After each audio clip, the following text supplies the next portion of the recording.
رمضان شریف کا مہینہ آنے والا ہے اور رمضان شریف کی تیاری اس طرح سے کرنا چاہیے کہ سب سے پہلے تو ایک شیڈول بنانا چاہیے کہ ہمیں کس طرح سے کیا کیا عبادتیں کرنی ہیں، اور اس میں آپ اس طرح سے شمار کریں کہ کتنی فرض ادا کرنی ہے، کتنی نوافل ادا کرنی ہے، کتنی سنتیں ادا کرنی ہیں، کتنی قضا نمازیں ہیں جو آپ کو پڑھنی ہیں۔ ایکوریٹ تو کسی کو بھی پتہ نہیں ہوتی ہے کہ کتنی نمازیں ادا کرنی ہیں، ایک حساب لگا کر ہی کی جاتی ہے۔ تو آپ بھی ایک حساب لگا لیں اور پھر اس حساب سے اپنی جو بھی نماز قضا ہیں ان قضا نمازوں کو ادا کریں۔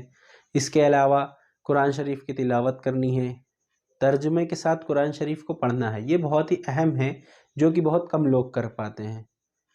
جنرلی قرآن شریف جو ہے عربی میں پڑھا جاتا ہے، پڑھنا چاہیے، ثواب ملتا ہے، مگر بہتر یہ ہے کہ آپ اس کا ترجمہ پڑھیں، سمجھیں اور اس پر عمل کریں۔ اس کے علاوہ چاشت، اوابین، اشراق اور خاص کر تہجد نماز کی پابندی کی کوشش کرنا چاہیے، کیونکہ جہاں تک رمضان کا سوال ہے، رمضان میں جتنی آسانی سے تہجد پڑھنے کو ملتی ہے اتنی آسانی سے سال میں کبھی نہیں مل پاتی۔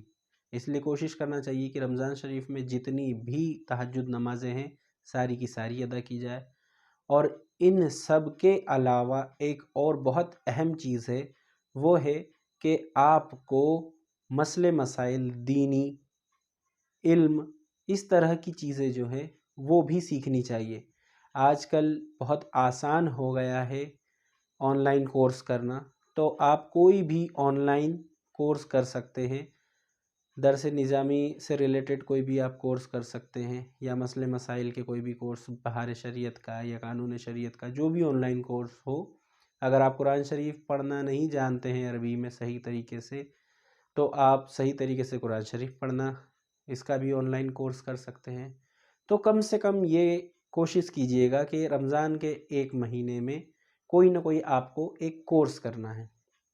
تو اس طرح سے رمضان کی تیاری کرنی ہے، ایک شیڈول بنائیں اور اس شیڈول کو جہاں تک کہ ہو فالو کرنے کی کوشش کریں۔